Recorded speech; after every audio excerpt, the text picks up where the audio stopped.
اعوذ باللہ من الشیطان الرجیم بسم اللہ الرحمن الرحیم وَلَنُذِيقَنَّهُم مِّنَ الْعَذَابِ الْأَدْنَىٰ دُونَ الْعَذَابِ الْأَكْبَرِ لَعَلَّهُمْ يَرْجِعُونَ۔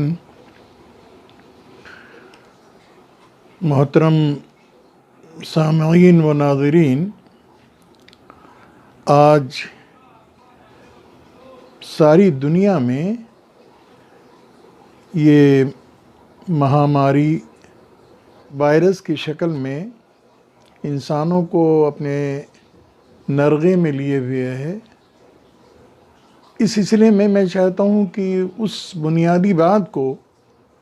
آپ لوگوں کے سامنے رکھا جائے جو اس زمین اور آسمان کا حاکم اور مالک ہے، اور جس نے اس سرشٹی کو بنایا اور اس کی رچنا کی ہے۔ وہ اس بارے میں کیا کہتا ہے؟ اب تک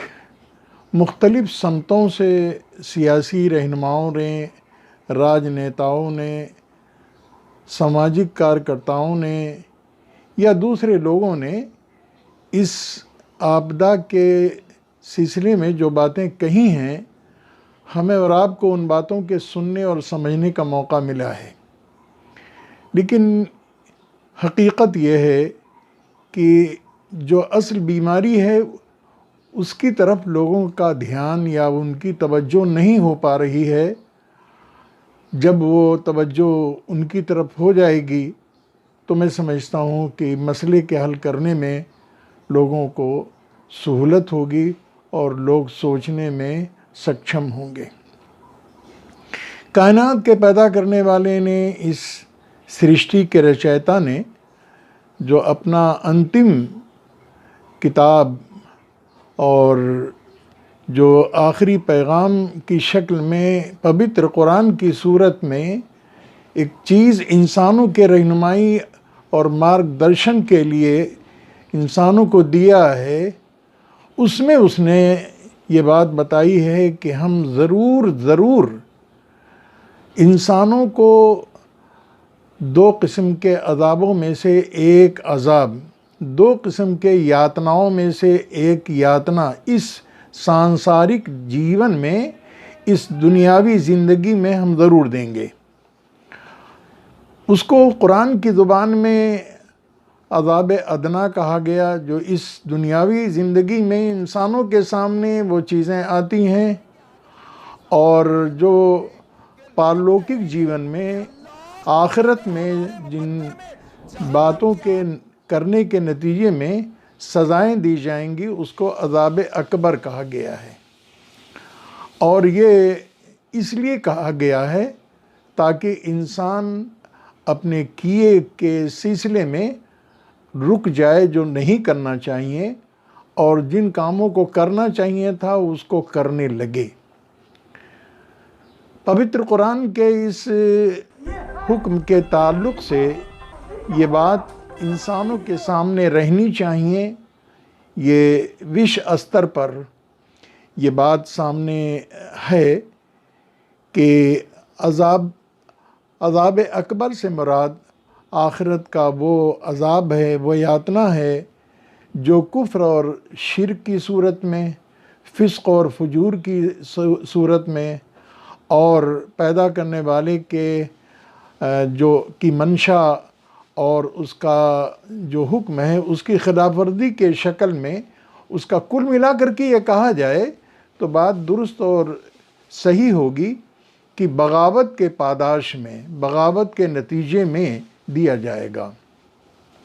اس کے مقابلے میں عذاب ادنا کا لفظ استعمال کیا گیا ہے، جس سے مراد وہ کٹھنائیاں، وہ تکلیفیں ہیں جو اسی دنیا میں انسانوں کو پہنچتی ہیں۔ مثلاً افراد کی زندگی میں سخت بیماریاں، اپنے عزیز ترین لوگوں کی موت اور المناک حادثے، نقصانات، ناکامیاں وغیرہ وغیرہ جو ایک ویکتی کے جیون میں ایک مصیبت بن کر کے سامنے آتی ہیں، آدمی یہ سمجھتا ہے کہ یہ جیون تو اسی چیز کا نام ہے، کبھی آرام ہے اور کبھی تکلیف ہے، کبھی جیون ہے اور کبھی مرت ہے، اور کبھی خوشحالی ہے اور کبھی بدحالی ہے۔ اس کی نظر اور اس کا ذہن اس سے آگے بڑھنے کے لیے نہیں تیار ہوتا ہے، اس سے آگے سوچنے کے لیے تیار نہیں ہوتا ہے۔ مالک نے انسانوں کو اس طرف دیکھنے کے لیے، سوچنے کے لیے، غور کرنے کے لیے، ادھین کرنے کے لیے متوجہ کیا ہے۔ دوسری بات یہ ہے کہ اجتماعی زندگی میں، ساموہک جیون میں طوفان ہے، زلزلے ہیں، سیلاب ہے، وبائیں ہیں، قحط، سوکھا ہے، فسادات اور دنگے ہیں، لڑائیاں ہیں، اور دوسری بہت ساری ایسی بلائیں ہیں جو ہزاروں، لاکھوں، کروڑوں انسانوں کو اپنی لپیٹ میں لے لیتی ہیں۔ ان آفات کے نازل کرنے کے نتیجے میں جو مصلحت اور جو حکمت اور جو ادیش ہے، یہ بیان کیا گیا ہے کہ عذاب اکبر میں مبتلا ہونے سے پہلے ہی لوگ ہوش میں آ جائیں۔ آدمی اگر کہیں کسی اسکول اور کالج میں تعلیم حاصل کر رہا ہے، یقیناً اس کے جو ٹیچر ہیں، جو اس کے پڑھانے والے اور مربی ہیں، اس کو شکشا اور دکشا دینے والے لوگ ہیں، وہ اس کی محبت کے نتیجے میں جب وہ کوئی ایسا ویسا انداز اختیار کرتا ہے تو اس کو سزا دیتے ہیں۔ ایک ماں، ایک باپ اپنی اولاد کی نافرمانی کے نتیجے میں ان کو مارتے پیٹتے ہیں۔ ان کو دشمنی نہیں ہے، بلکہ اس لیے مارتے پیٹتے ہیں تاکہ اس کی جو بھوش کا جیون ہے وہ سدھر جائے اور یہ اچھا آدمی بن جائے۔ اس طرز عمل کو چھوڑ دیں جس کی پاداش میں آ کر انہیں وہ بڑا عذاب بھگتنا پڑے گا۔ دوسرے الفاظ میں اس کا مطلب یہ ہے کہ دنیا میں اللہ تعالیٰ نے انسانوں کو بالکل بخیریت، یعنی کشلتا اور اس آرام سے زندگی گزارنے ہی کے لیے نہیں رکھا ہے کہ وہ پورے آرام اور سکون کے ساتھ اپنی جیون کی گاڑی کو چلاتے رہیں، اور آدمی اس بھول میں، اس بھرنتیوں میں مبتلا ہو جائے کہ اس سے کوئی بڑی طاقت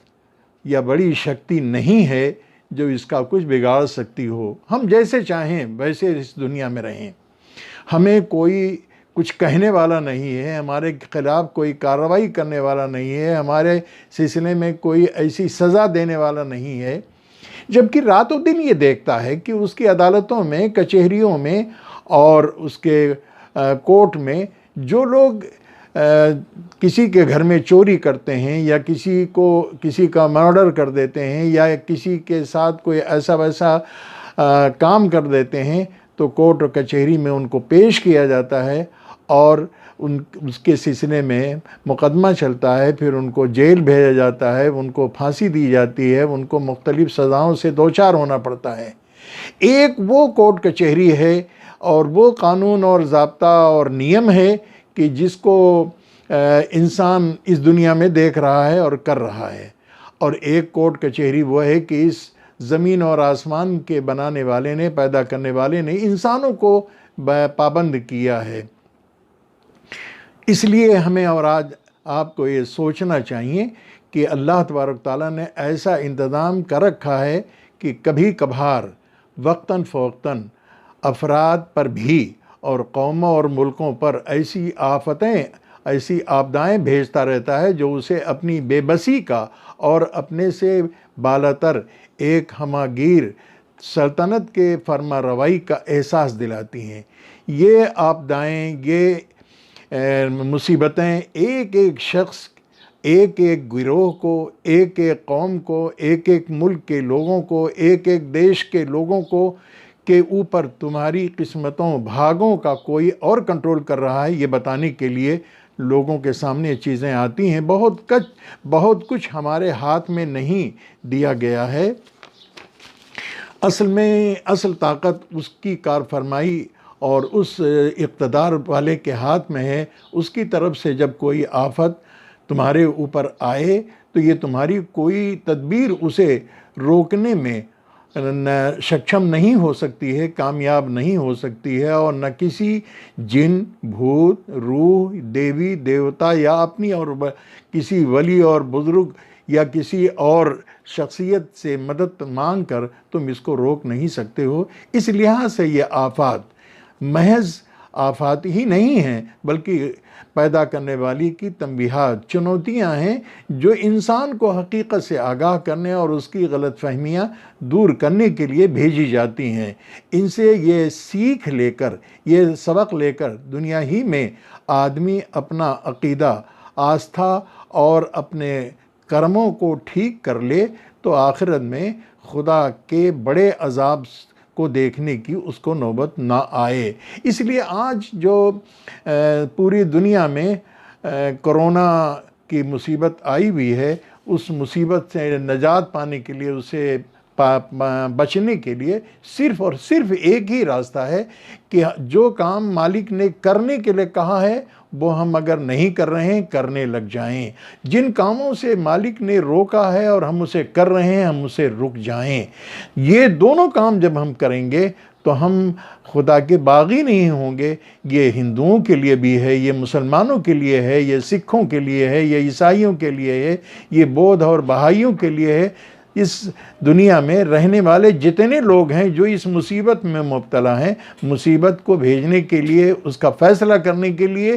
ایک ہی ذات نے، ایک ہی ہستی نے یہ فیصلہ کیا ہے۔ ظاہر ہے کہ اس کے قوانین بھی ایک ہی ہوں گے۔ اگر ان سے نجات پانی ہے تو اسی کے